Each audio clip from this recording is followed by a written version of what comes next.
me go ahead and get this rolling. Today is the first ever annual Curl Crush Day. Kind of a fun name, but it's founded this year. Today's the first ever one, like the first one we're ever celebrating is this year, 2021. So hold on. Okay. It's founded this year. It's a day to celebrate your the curls in your life, whether they're on your head or Jasmine Pinedo was like, Miss, what if it was to celebrate you if you have a crush on someone who has curls? And I was like, that's so cute. I love it. So maybe that's what's up. So you can either love your own hair if it's curly. You can love someone who has curly hair. You can love the curly hair on someone else's head. I love all of those things. So I'm with it. My partner has curly hair. So like I have a crush on him and he has curly hair. So today's a day to celebrate that. Your dog has curly hair, Walter. You got a crush on your dog. I mean, I love it. Today's the day to celebrate your dog. Does anyone have curly hair or have a significant other such as your dog who has curly hair?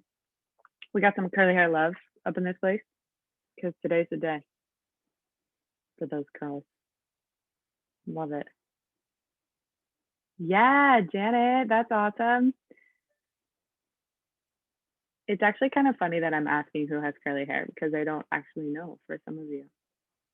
Some of you have never even seen your face. It's the worst. All right. Well, if you have curly hair, today's your day. Make it happen. Gally, if you could post that link one more time for me, please. Today's the day as I jump to our slides. All right, friends, here is our agenda today. Today we are jumping into our announcements, and then we're going to jump into our notes and our assignment. We're starting PT1 today, so we're learning about credit cards, debit cards, and credit. Credit cards, debit cards, and credit. First, announcements. It is week 10. That means there are only 2 weeks left. Yay! Almost vacation. Hi, Kimbo. So we have PT1 and PT2 today, and then 3 and 4 next week. Next week, also, I wanted to highlight our modules are closing next week, either Thursday or Friday. Thursday or Friday for this class. So English is closing Wednesday, the 24th at midnight. History is closing Thursday, the 25th. And then math and science, Miss Pole and I have not yet decided, but one of us will be on Thursday and one of us will be on Friday for math or science. Math and physics. We're closing either Thursday or Friday, so you have the most time for one of us. We haven't decided yet, though. So just a heads up if you have some missing assignments. Y'all are doing a great job for my class. We're almost there, friends. Just a reminder for the last 3 assignments, I started doing this. If your name is on this list, either you need to submit or resubmit for assignment 30, assignment 31, and assignment 32. These are the last assignments for like the pre-calculus section of our pre-calc class for this quarter. We'll jump back into trigonometry when we get back from spring break. But for now, these are the last 3 assignments. If your name is on here, you may have turned it in and like there might be a picture missing or something. And so just FYI, do check your Canvas if you see your name up here. And check your Canvas normally, but you know, these are the ones I want to highlight. Okay. Gally, if you could post that one more time, por favor. All right. So we're going to jump in. We finished our announcements. Today, we're going to jump into PT1. So I'm going to go ahead and send you this link straight to the document. Go ahead and make a copy of that doc for me, please, if you have not yet.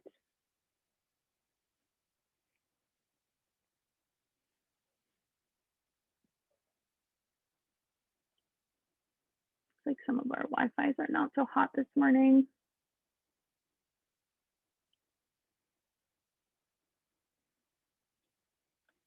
Go ahead and make a copy of that doc right there. Give you a free moment to do so.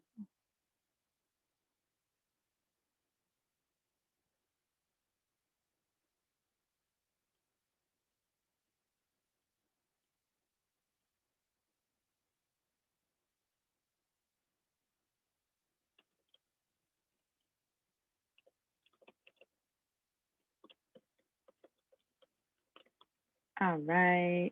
Give me a thumbs up or an emoji or something in the chat if you are good to go. You got a copy of it.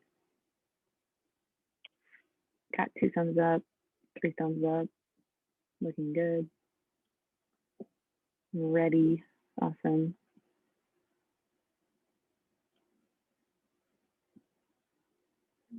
Sweet. Got the thumbs up. Cool. Okay, team. Today is going to be kind of like Mr. Langdon's class, where you're like actually taking notes on your own.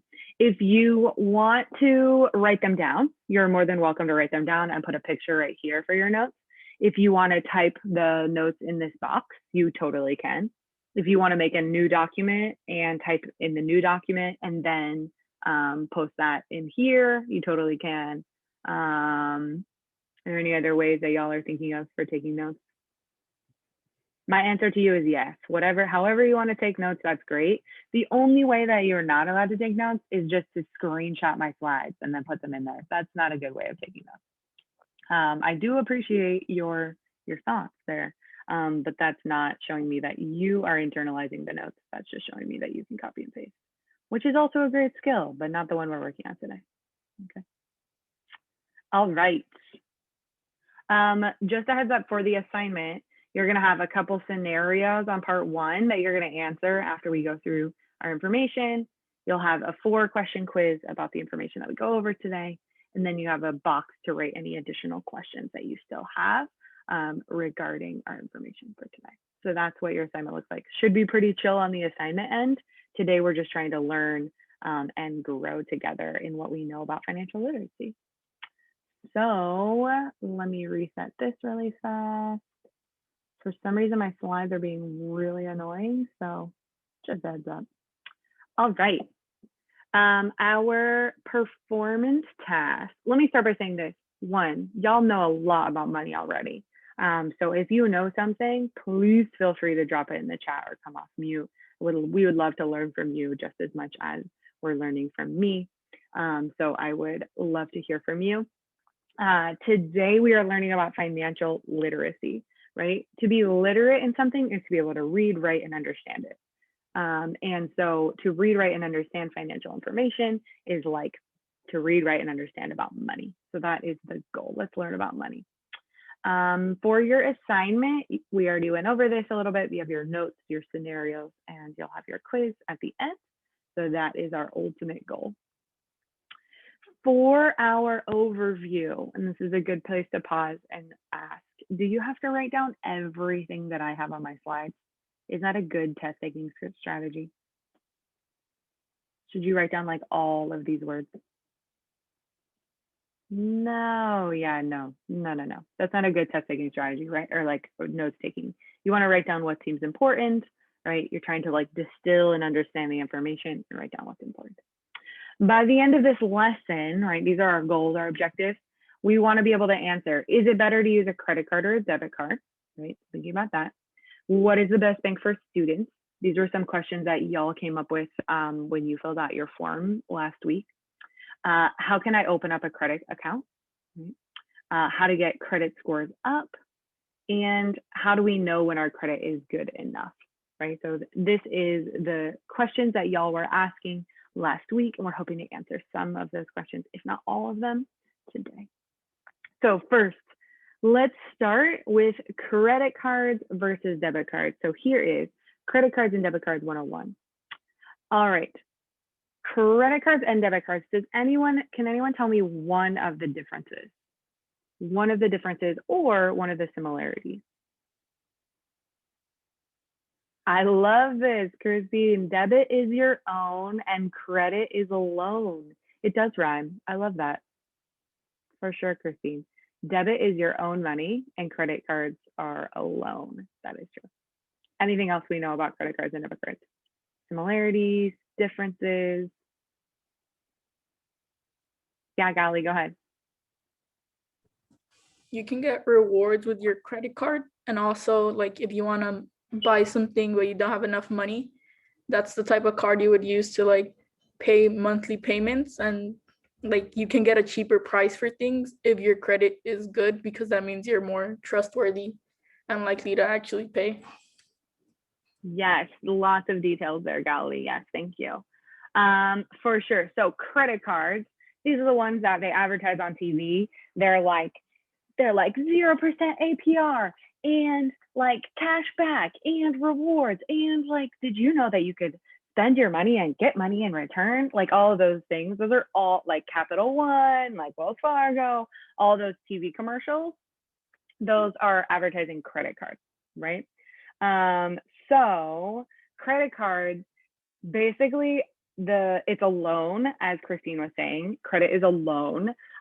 Basically, like you go to Starbucks, $6. The credit card company pays for you. You go to, I don't know, what are some things that we buy? What are some things that we buy? Help me. You go to the grocery store, you buy grocery store. Is that Sloppy Joe's? Oh, shoes. Yeah, you go buy some shoes, $150. You go buy some clothes, another $100. You buy a phone, $700 or $1,000, right? You buy fast food, $15. Whatever you spend, the credit card company is paying for you, right? For the whole month, they're going to pay for you. And at the end of the month, they're going to be like, you owe us $7,000. That'd be a lot. Hopefully your credit card doesn't say $7,000, but like you owe us X amount of dollars, right? Are the credit cards just being nice to you? Are they just being nice? They're like, yeah, you can have our money, just pay us back later. Are they being nice to us? No. They're not being nice to us. What are they? What do they want? What do credit card companies want? Interest. Yes, they want you to spend more, right? If you are a responsible card owner, right? If you're a responsible card owner and every single month you pay off your credit card. So like I spend $200, I pay $200. I spend $400, I pay $400. You're useless to the credit card company. They're not making any money off of you, right? Maybe an annual fee, but we can talk about that later, right? So like they're not making any money off you. You are not helpful, right? What a credit card company wants is they want to make it so easy for you to spend money that you spend way too much money, right? They want to make it so easy that you just spend all of your money and you spend money that you don't have, because that's the way that they get money, right? So let's say this. Let's say you put $2,000 on your credit card, right? You spend $2,000, but let's say you don't have $2,000, right? So you don't pay it off. The bank is going to charge interest, and we'll say for just for like easy numbers, it's 20% interest. How much money is the interest going to be if they charge 20% on your 2,000? Quick math. Not quite. That's Kimberly's got 10%. 400. Yes, Jimmy. Okay, friends, this is how we do this. Times 0.2. Oh, I just sent that to Miriam. My pre-calculus friends, we need a review. All right, 2,000 times 0.2. If we did times 0.1, that'd be 200, but it's times 0.2, so 200 times 2, that'd be 400, right? So $400 in interest. $400 in interest. So now you paid $2,000 for this stuff, but you also are now paying $400 to the credit card company. So you are going to end up paying $2,400. $2,400 for only $2,000 worth of stuff. That is not a good deal, right? Interest is a problem, right? Interest is a problem. So credit card companies, they are waiting to play you. Their goal is to play you. Let's say you put $15,000 on a credit card. they're getting money from you, right? The other problem with credit cards is that when you pay them back, they pay the interest first. So let's say that you owe $15,000 and over a few years that turns into $30,000 you're in debt.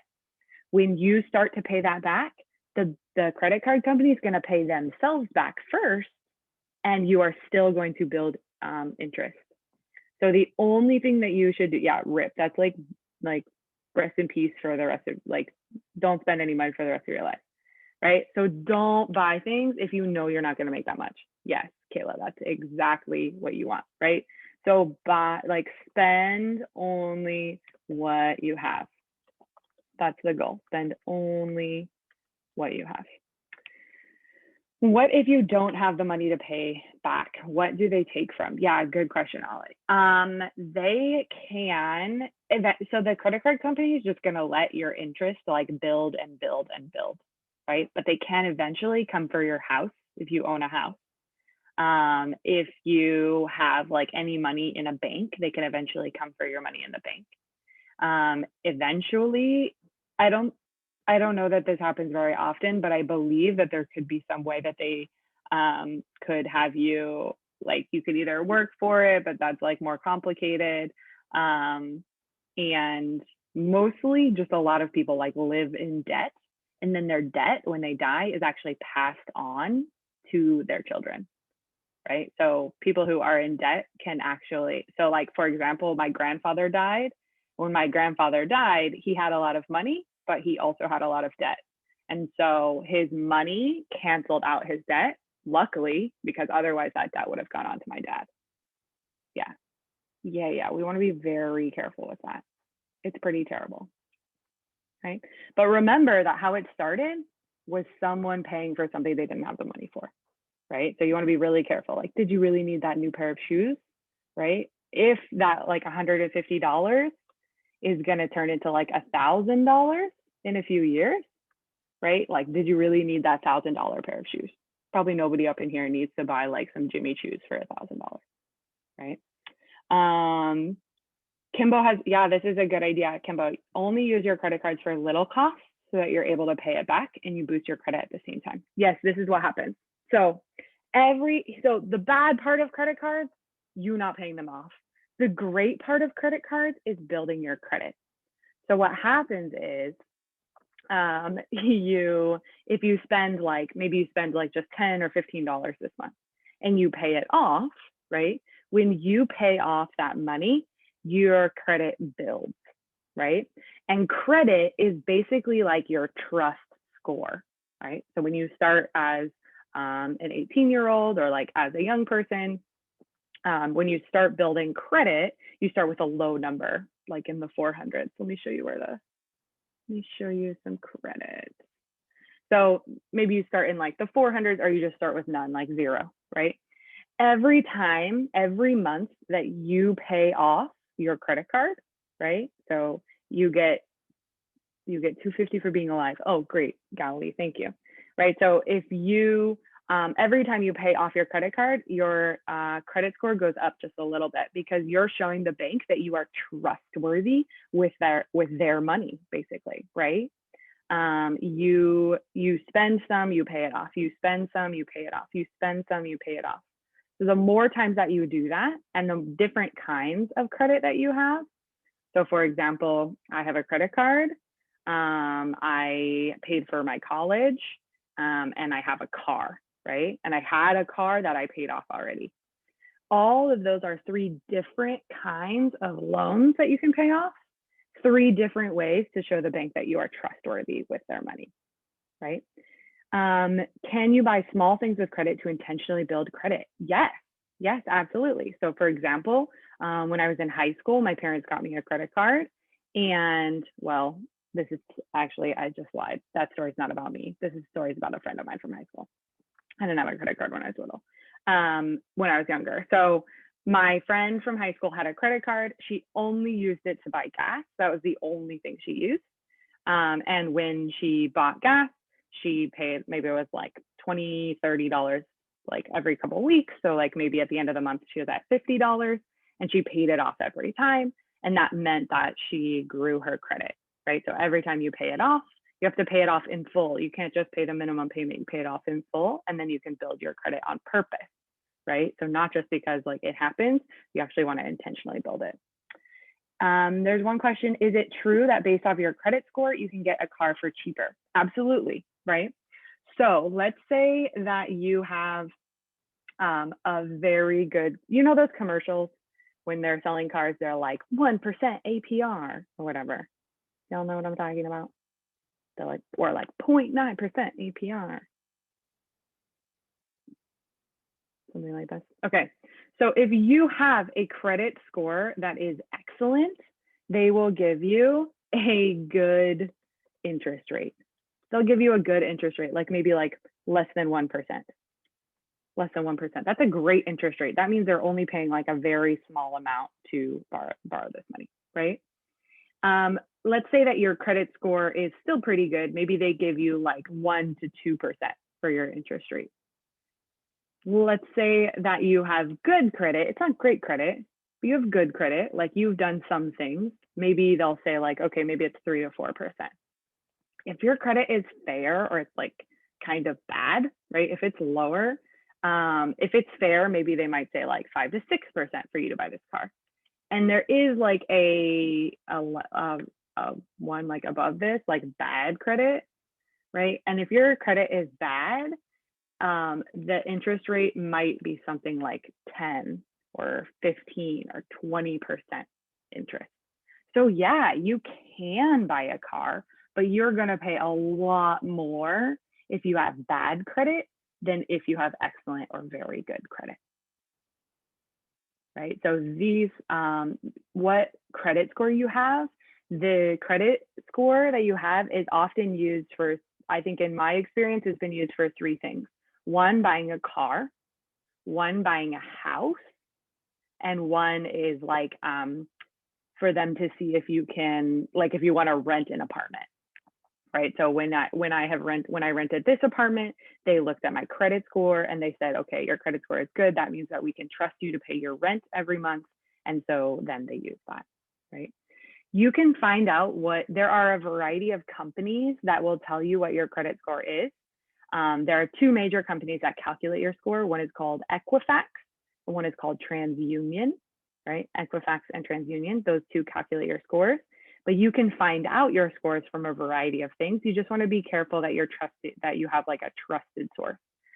So places like Mint, places like Credit Karma, Credit Karma. Places like, what other ones do I have? I think I have a whole bunch of them. Chase, like my bank, will tell me what my credit score is. Your bank, most banks at this point, if you have a like credit card through them, they'll be able to tell you what your credit score is. But probably like I wouldn't go checking it for you right now, because unless you have a credit card, your credit score is probably like the lowest minimum, like how Gally was saying the 250 for being alive. Gally, were you being for real or were you just joking? I don't actually know. You're being for real. Okay, so everybody has 250. Then that's great, but that's also like going to be terrible, right? That's bad. That's a bad credit score. So we want to intentionally build it. And people know when you are younger that your credit score is going to be lower, but that's why you want to intentionally build it when you have a chance. Okay. Don't go buy a car right now. Not on your credit. Yeah. Yes. Okay. So that is credit. What is credit? It's your trustworthy score. How do you build your credit? By like getting a loan and paying it off, getting a credit card and paying it off. You have to pay it off, because here's the flip side. If you don't pay it off, your credit score goes down. You pay interest and your credit score goes down. So you don't want to do that. And then these are the like good scores. Yeah, I think it goes up to like 850, maybe closer to 900. But excellent is anything over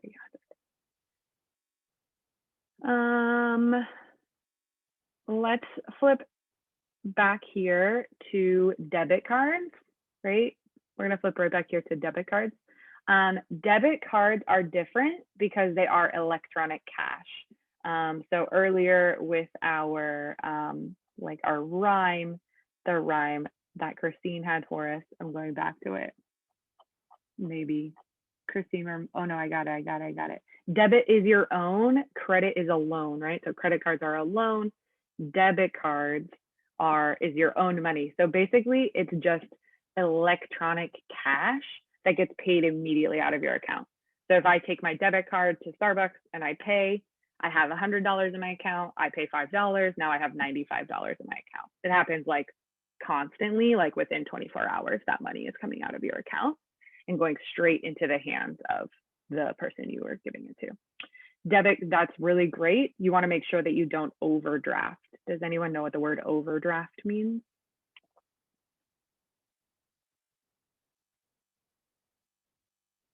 Yeah, overspending. When you spend all your money and then you spend too much, right? So when let's say I went to Costco this weekend, I spent $120, but I only had $100 in my account. If I use my debit card, what's going to happen is I overdraft, and that means that I have spent more than I have. Often your card will get declined, right? Like they'll say card declined, you don't have that amount of money. You are kind of like bankrupt, right? Some banks, like my bank, will take, so your debit card comes out of your checking, and some banks will take money out of your savings to cover your thing. So this happened to me recently. I like thought I had a bunch of money in my debit card. I didn't. I spent on my debit card. My bank called me and said like, hi, you overdrafted, like that's not allowed. We covered it for you, right? Like we covered the amount of money. But now we took that money out of your savings and we put it in your debit card, and we're charging you an overdraft fee of $5. And I was like, come on. But luckily it was only $5. At some banks, it's like $20 or $30 and all the way up to $50 I've seen an overdraft fee. So sometimes they'll do this nice thing for you. They'll cover your money they'll let you buy it kind of thing, but then they'll charge you both the money that they paid extra as well as an overdraft fee. They're so nice. So nice. Yeah. Cool. Okay, friends, let us, the last question I wanted to answer, some of you asked like, what's the best thing for students? And it totally depends, every bank has something different to offer, and you just want to take some time to look at like, what's the best fit for you, right? So thinking about like minimum amounts, like how sometimes they'll have a minimum, how much money you have to keep in the bank in order to not be charged a fee. You want to look at all the different options. These are some ones that came through. These are national banks. So like Discover, they have a student cashback card. Capital One has the Journey Student Rewards card, and Wells Fargo has a cashback college card. For most credit cards, you have to be at least 18 to get a credit card in most scenarios, although some parents will get a credit card with their child's name on it in order to help them start building credit. So that is sometimes something that happens. I want to highlight too, these are national banks. There are things called credit unions. Credit unions are like banks that are owned by the people who, they're small banks. They're like the small businesses of banks. They are owned by the people who put their money in. So basically like everybody allows you to do that. Kiara, Chase lets you open a high school checking account with a guardian. Yeah, for sure. So checking is your debit card. So you can get a debit card when you're younger. That's what I had when I was in high school. Before I turned 18, I had a debit card, and that comes out of your checking account, right? So there is checking. So you have your checking account. That is your debit card. And then you have a savings account. That's just like where you put your money, right? And then there's something separate from that is a credit card account. And that's your credit card, right? So that's like the loan that they're giving you. And yeah, Devin is mentioning that you can become an authorized user on your parents' credit card. That's how your parents like sign you up for a card before you turn 18, is you become an authorized user. Right, so that means like you have a credit card, it has your name on it, right? But you're not the person that's like primarily in charge of paying it back. Okay. For sure. Any other tips or wisdom here from my people in the crowd?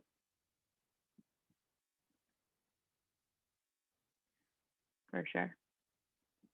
Cool. Y'all know a lot of information. Let's do some quick do's and don'ts. Quick do's and don'ts. So during this activity, I'm going to read 3 scenarios and I am going to put a poll out to you, a yes or no poll. A yes or no poll, and you'll have 30 seconds to put your answer in the poll. You can chat about it if you wish to give the answers away. Here is our first scenario. First scenario. Your debit card personal identification number, your PIN number is 123 because it's easy to remember. Ooh, good. You never want to lock yourself out. You're thinking about changing that PIN to something that's less common and harder to steal. Should you change your PIN to something less common? Here's your poll. Should you change it to something less common, or should you change it, or should you keep it the same so it's easy to remember? Ale, you do not need to put this part in your notes. You're good. You can if you want, but this is just like a quick scenario. Should you change your PIN to something less common? All right. Oh yeah, check it out. Yeah, you absolutely should. When you're setting your PIN, try to avoid obvious things like 1, 2, 3, 4, or like 0, 0, 0, 0, right? Those are, or like even like a pattern like 2020, right? You want to avoid your birthday. I know lots of people try to use their birthday. Try to avoid your birthday, a house or your apartment number. Want to avoid that. Your zip code, your graduation year. I don't want to see any 2022s over here. Your email address, your Twitter handle, your Snap, your Insta, whatever your special number is. If you put that special number on the internet, I would highly recommend not using that special number for your PIN number, right? If I can guess what your favorite number is, that should not be your PIN number. Okay. Cool. So for example, like my PIN number is 1, just kidding, I'm not telling you my PIN number. But you don't want to give your PIN number away. All right. Choose a number that's special to you, that you remember, but no one else. I know, Galilee. Whoop. All right. Scenario 2. You receive a call from someone who claims to be from your bank and says they need to verify your account information. They ask for your account info and the numbers on your debit card. Should you share your account information over the phone? Should you share your account information over the phone? Marley, I'm not giving you an early birthday present by telling you my PIN number. That's not happening. Someone's from your bank. They're like, hi, Galilee. We are calling to let you know that your bank is, or that your debit card has been stolen and used for fraudulent purchases. Would you like for this to continue? And you're like, no. They're like, great. Can you give us your account number? Should you share your information over the phone? Great job. No, you should not share your information over the phone, right? If you want to keep your account safe, do not share it over the phone. A bank will never call you to ask for these details. Think about it. Just think about it for a hot second. Doesn't the bank already have your account number, right? Doesn't the bank already have your credit card number? Why would they ask you for that information, right? So like, don't give it to them, right? Never give an account information over the phone. The one thing that they might do to make sure that you are who you say you are is ask for your date of birth and sometimes the last 4 digits of your social security number. They'll never ask you for your whole social security number. That is a number that's like safe to you, but your date of birth maybe, right? Your date of birth is less special in terms of identification, even though it's a special number to us. It's less special in terms of identification, but it will help them to identify that you are who they are. So don't provide it over the phone. I'll tell you a story about how my dad like got through in a very clutch situation. I needed a credit card number to buy something when I was in high school or in college. I was like far away. I could only talk to my dad on the phone or text message. Also, don't text your number. That's also really bad. So my dad needed to tell me his credit card number so that I could purchase my books for college. And he actually went through all 16 numbers and gave me like clues to what those were. So he's like, the first number is how many siblings you have. And I was like, okay, 2. So I wrote down 2, like on my paper, right? And he's like, the second number is like how many times we went to like Disneyland when you were in 4th grade or whatever, right? And I had to like think about I had to think about what all those numbers were, and he went through that for all 16 numbers. And he told me all of the numbers like in code. So that is something. Marley, I'm making that up. Yeah, so y'all are putting in the chat like some of these ways that the scammers try to get to you. Just don't ever trust, never trust anyone over the phone, basically. So for sure. All right, scenario 3, last one. Last scenario.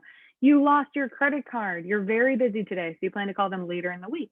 That seems fair, right? Like, what does it matter? Like, you lost your card. Should you call right away? Should you call right away? Yes or no? Should you call right away, or like, it's cool to wait? Should you call? Yes or no?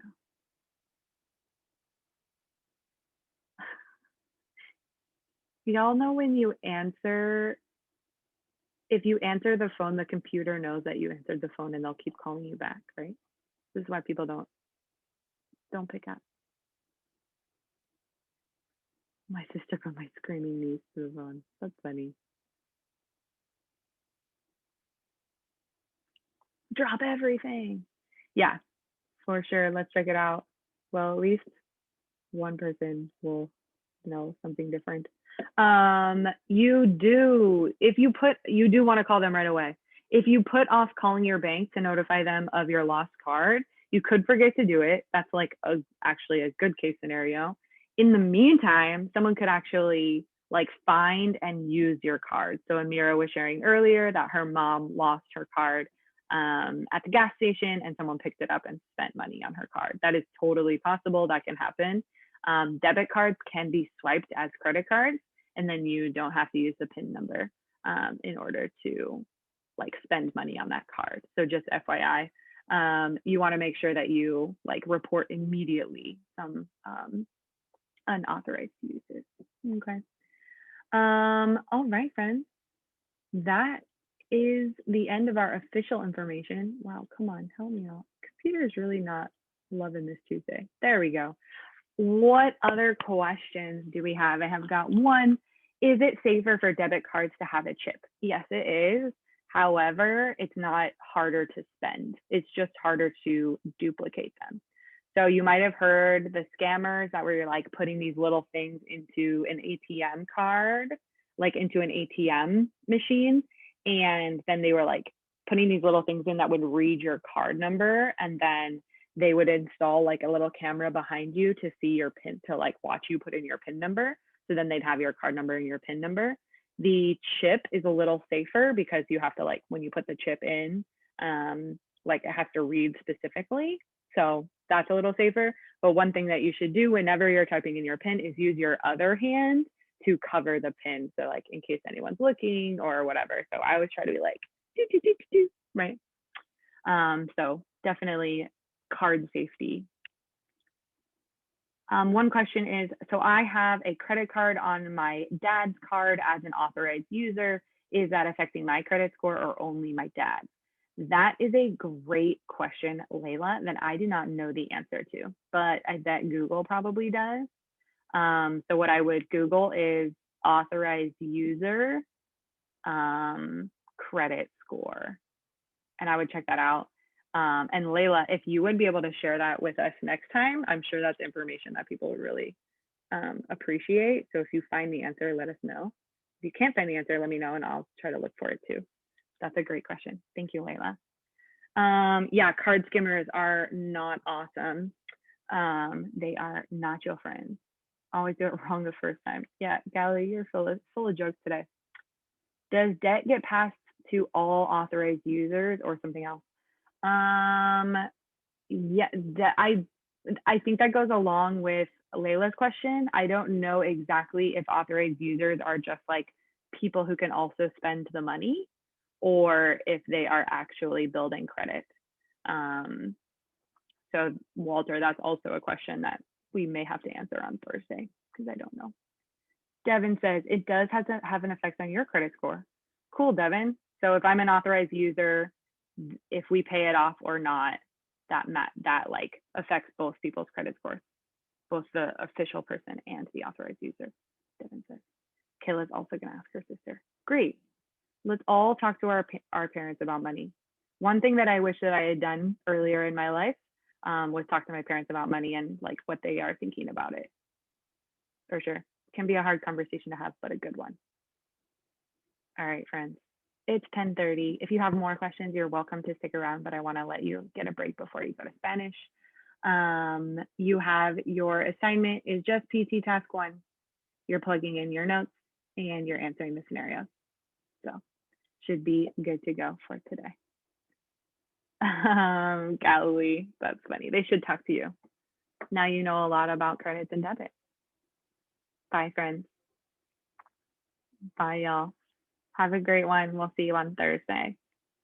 Let me know if you have any more questions. Bye, friends. Bye.